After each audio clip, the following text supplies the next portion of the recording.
او ابن عمر رضی الله تعالی عنہ هغه فرمایي قال رسول الله صلی الله علیه وسلم نبی رسول الله فرمایي ثلاثه درې کسان داسې دي یقضي الله تعالی عنهم یعنی دیونهم یوم القیامه درې کسان داسې دي چې د قیامت په ورځ به الله پاک د دې قرضې هغه ختموي یعنې درې قرضداري داسې دي چې د دې قرضه به الله پاک ختموي په آخرت کې په دنیا کې به قرضه راغلې ده د دې قرضه به الله پاک ختموي خو دا درې قسمه خلک څوک نو فرمایي اولنی کس هغه دی رجل دا هغه سړی دی خاف العدو على بیزة المسلمین چې دی په دې یېرېږي چې دا کافران د مسلمانانو په یو علاقه باندې حمله وکړي نو دی د مسلمانانو په دې علاقه یېرېږي چې دا کافران دې د علاقه قبضه کوي مسلمانانو په یو ځای باندې کافرانو حمله وکړي وليس عنده قوت او د ده سره ساز سامان نه اسلحه ورسره نه فدان دینا دغه چا نه قرضه راواغستله پیسې راواغستلې فبتاع به سلاحا په هغې پیسو باندې دا اسلحه واغستله او ده چې دی نه هغه د الله په لاره کې دی ووتلو جهاد دپاره او دی په دغه جهاد کې هغه شهید شو نو اوس ده چې کومه قرضه راغستلې وه هغه پاتې شوه دی خو شهید شو فمات نو دی مړ شو شهید شو قبل ان يقضيه مخکې د دې چې دی خپله قرضه هغه پوره کړي هذا يقضي الله عنه الله پاک په د ده قرضه په قیامت کې هغه ادا کوي د ده د طرف ورجل مات عنده اخوه المسلم او یو د هغې سړي قرضه به الله هغه ادا کوي چې د هغه رور هغه وفات شي برابره خبره ده که د خپل رور دی یا یو مسلمان دی دغه مسلمان د ده دیني رور دی هغه وفات شو په داسې حالت کې فلم یجد ما یکفره منه او د هغې مړی چې دی نه هغه کفن نشته دی د کفن دفن چې څومره سازو سامان لګي هغه نشته دی او نور څوک نشته دی وارثان چې هغه وله کفن چې دی نه هغه واخلي او کفن وله وکړي اوس دی به دغه ځای کې موجود دی د ده سره هم پیسې نشته دی چې دی نه هغه د کفن دفن انتظام وکړي دی ولګېد د چا نه پیسې قرض راواغستلې او د هغې مسلمان خپل مور دی یعنې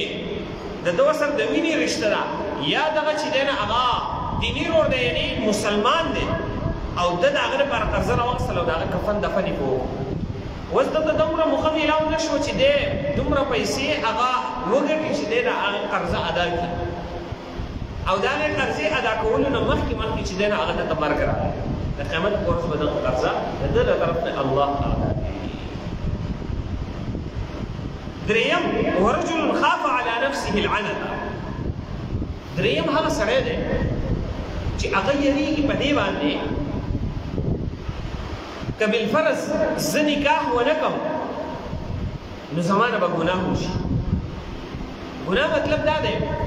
یو سړی په داسې حالت کې دی که دی نکاح ونه کړي نو د ده نه ګناه کېږي مطلب د ده نه زنا چې دی نه هغه سره زد کېږي د ده په خپل ځان باندې یره ده او د ده سره پیسې میسې شته دی هم نو څه ورسره نشته چې دی په هغې باندې نکاح وکړي واده وکړي نو دی صرف په دغه یو نیت باندې چې زه پاک دامنه پاتې شم زما نه ګناه ونه شي دی پیسې قرض کړي او دی چې دی نه هغه ځان له نکاح وکړي د واده بندوبست وکړي او دا هغه قرضه لا ختمه کړې نه وي دته موقع نه یې میلاو شي یا دومره چار او وس هغه د نه نه رسېدو هغه قرضه ختمه نه کړي او په داسې حالت کې دته مرګ راغی نو دا قرضه به د قیامت په ورځ د ده له طرف نه الله ادا کوي اوس څنګه به یې ادا کوي مخکې حدیث تفصیل هم راځي د درې کسان د ده چې کوم قرضداري دي نور احادیثو کې چې راځي چې د یو انسان په بل انسان باندې حق دی نو دې ته حقوق العباد ویلی شي دا الله پاک نه معاف کوي دا د بنده حق دی د بنده چې تر څو نه یې معاف کړی نو الله پاک یې نه معاف کوي نو اوس دی د دنیا نه لاړو نو څنګه بنده وایي که بنده یې معاف نه کړي نو الله پاک به څنګه د قرضه ادا کوي مطلب دا دی نور احادیثو کې د دې تفصیل هغه راځي د ده چې کوم قرضدار دی نو هغه خو به د ده نه نیکۍ اخلي. نو الله پاک د طرف نه به دغې کس ته چې دی نو هغه پیشکش وشي. که ته د خپل حق دغې پلانکي ته معاف کړي نو تا ته به دومره درجې هغه میلاو شي په جنت کې. هغه درجې به هغه ته وښودلی شي. چې کله هغه درجې وویني یاره د ده نه چې کوم نیکۍ زه اخلم د دې په بدل کې دغه درجې هغه ډېر دي او واقعي به ډېرې وي. الله پاک به د دې په بدل کې هغه ته ډېرې درجې ورکړي. نو دا کس به ولګي هغه به معاف کړي. دغه کس به هغه معاف کړي. نو الله پاک دا قرضه د دغه طرف نه الله پاک به معاف کړه خو په بدله کې ولې څه ورکړل؟ درجې ورکړي. نو دا داسې ده لکه الله پاک چې د دې کس قرضه ادا کړي. ځکه درجې وله ورکړې که نه په بدله کې. نو الله پاک به ولې قرضه ادا کړي. خو دا درې قسمه کسان فتعفف بنکاح امرأة نو دې چې دی نو هغه د پاکدامنۍ دپاره د یو زنانه سره نکاح وکړي فمات دی مړ شي ولم یقضه او دی خپله قرضه ادا نه کړي فإن الله یقضي عنه یوم القیامة الله پاک به د قرضه ادا کړي. بل حدیث کې راځي نبی علیه السلام فرمایي قال رسول الله صلی الله علیه وسلم اذا التقى الخلائق یوم القیامة کله چې د قیامت په ورځ دا ټول مخلوق راجمع شي فأدخل أهل الجنة الجنة الله پاک په جنتیان جنت ته داخل کو اهل النار الى النار او دوزخیان به دوزخ ته لاړ شي. نادا منادي یا اهل الجمع نو یو اواز کوونکی به اواز وکړي ای مخلوقه تتدارکوا المظالم بینکم په اپس کې چې کوم یو کس په بل باندې ظلم کړی دی دا پرېږدئ دا معافي وکړئ یو بل ته. یو اواز کوونکی به ګوره په چا به زبردستي نه خو یو اواز کوونکی به اواز وکړي په چا باندې چې ظلمونه شوي دي هغه چې دی نو معافي وکړي. مطلب دا ظلمونه دا وغیره دا خبرې پرېږدئ معافي یو بل ته وکړئ. وثوابکم علی الله او ستاسو بدله په الله پاک باندې تاسو به د دې په بدله کې الله پاک لوی نعمتونه درکوي.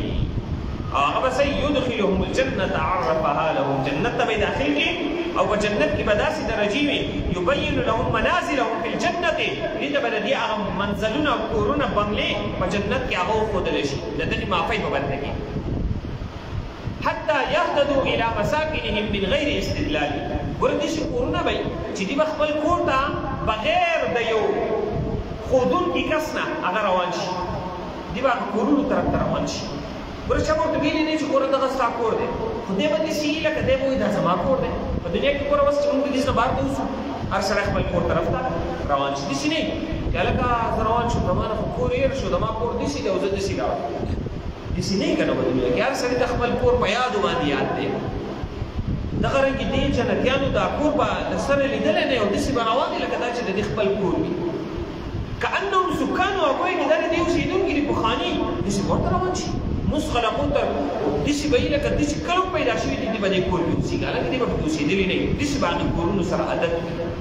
فيكون المؤمن أهدى إلى منزله ودرجته وزوجته وخدمه منهم إلى منزله وأهله في الدنيا.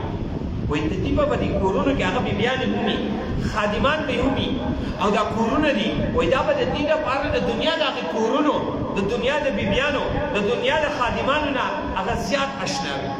مطلب دې به د هغې سره زیات اشنا وي. ګوره دا خو زمونږ ډېر پخوانی کور دی او ډېر پخوانی تعلق به د دغې سره هغه د دې په دې زړه کې هغه پیدا کېږي. ناشنا ناشنا به دی د دنیا د دې تعلق نه به زیات تعلق.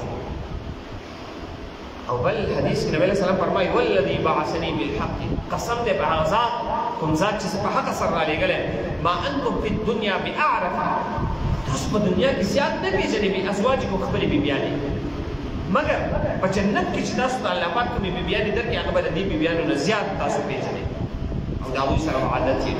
ومساکنکم او ستاسو کورونه من اهل الجنة د جنت بازواجهم ومساکن د دنیا د دې نه به زیات هلته تاسو اشنا یې په اولني داخلېدو سره وروسته خو بیا وخت تېر شو خو د اولني داخلېدو کې به تاسو داسې یې لکه تاسو چې ټول عمر دلته بستره یې. نو دا نعمتونه د الله پاک د مؤمنانو لپاره ایښودل دي. الله پاک دې دغه نعمتونه هغه زموږ او ستاسو نصیب کړي. الحمدلله صلات والسلام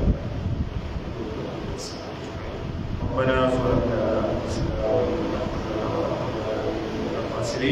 وصلى الله على خير خلقه